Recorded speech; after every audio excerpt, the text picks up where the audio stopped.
Most of you are already dead. You just haven't made it official yet. You've got a pulse, a job, a Netflix queue. But your ambition, it's been in a casket since you were 22. The biggest lie in America, right? Now is that being comfortable is a win. Comfort is a slow motion suicide for your potential. You're waiting for life to happen while it passes you in the fast lane. You're bored and basic. Let's get into it. Second so. Real maturity isn't a mortgage. It's radical accountability. In the Us, we love playing the victim. Economy is trash, boss is a jerk. Listen, that might be true. But nobody is coming to save you. There's no success fairy or government check coming to make you a mogul. You are the architect, the contractor, and the janitor. If the building is falling down, grab a hammer and stop complaining about the wind. 3. Listen. You work 60 hours a week and you're not rich? That's because you're doing $10 an hour work. The market doesn't pay for hard work. It pays for difficulty of replacement. If a 16-year-old can do your job in 2 weeks, you're just existing for a paycheck. You want the bag? Get lethal at one thing. High-ticket sales, deep stack coding, strategic branding.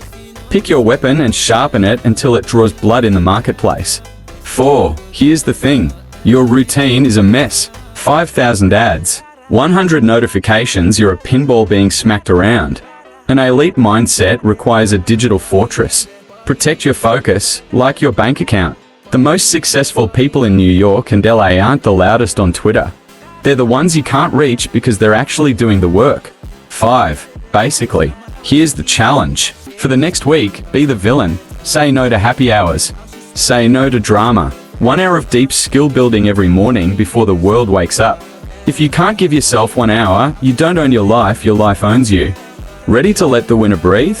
Comment mission ready below. Don't just like it, prove you're still alive. I'll see you at the top. Look, I'm saying this because I want to see you win. Most of you are already dead. You just haven't made it official yet. You've got a pulse and a Netflix queue. That deserves an award. Congrats. But real talk? Your ambition has been in a casket since you were 22. See, the biggest lie in America is that being comfortable is a win. Newsflash, comfort is just slow motion suicide for your potential. You're waiting for life to happen while it passes you in the fast lane. Listen to me. If you're tired of being a spectator, we need to talk. Nobody is coming to save you. No success fairy, no government check. You're the architect and the janitor of your own life. If you're ready to stop being basic and start being lethal, hit that subscribe button. Consider it an investment in your brain. If not, no hard feelings, I'll see you at the Netflix finish line. Comment mission ready if you're still alive. Let's get to work.